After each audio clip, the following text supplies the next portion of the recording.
Chers abonnés de John Mobaboy, bonjour ou bonsoir, ça dépend de l'heure où vous nous suivez. Aujourd'hui nous allons vous parler de l'ethnie Taboua. Nous vous demandons juste de vous abonner et partager afin de nous donner la force.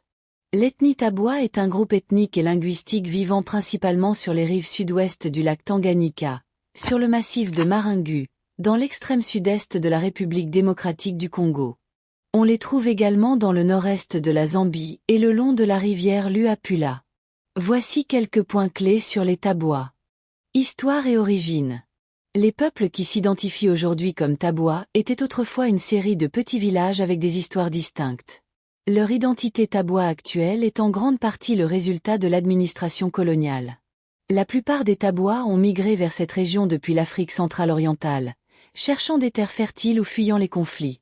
Ils se sont installés le long des rives du lac Tanganyika et ont intégré de nombreuses coutumes de leurs nouveaux voisins, les Luba, dans leur propre mode de vie. Comme la plupart des groupes ethniques au sud du Sahara, les Taboua parlent une langue bantoue. Des sources indiquent que les Taboua ont migré à travers la frontière sud du Congo-Zaïre en Zambie au XVIIIe siècle. Langue. Ils parlent le Taboua, aussi appelé Ishi-Taboua, Kitaboua ou Ringu, une langue bantoue.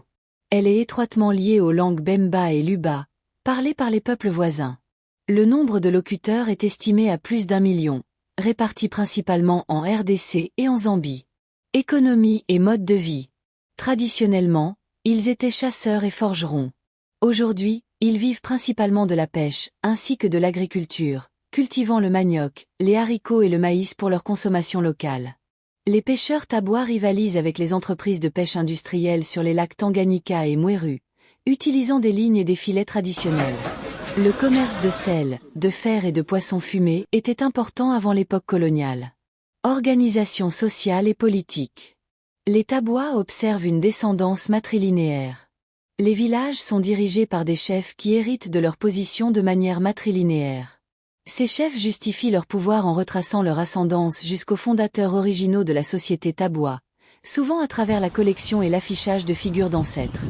Au sein des communautés Taboua, les chefs représentent symboliquement la continuité de l'univers et la position de l'homme dans celui-ci.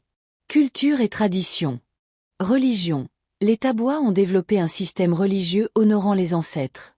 Les ancêtres sont incarnés dans des sculptures figuratives appelées mikizi, qui sont sculptées par des spécialistes religieux et reçoivent des offrandes de nourriture lors de la nouvelle lune, un moment de grande importance.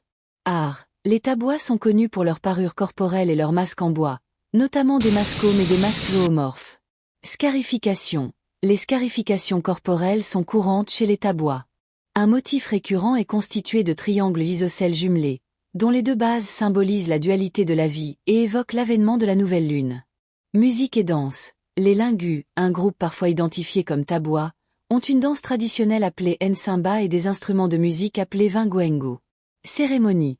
Des cérémonies traditionnelles sont organisées, comme le Walamo pour l'intronisation des chefs, et l'Umutomolo pour célébrer les récoltes réussies et prier pour la pluie.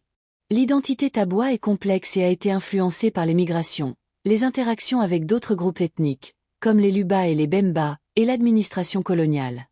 Chers abonnés, c'est par ici que nous mettons un point final pour aujourd'hui. Commentez et aimez la vidéo. John Mobaboy est là pour narrer des belles histoires. Merci.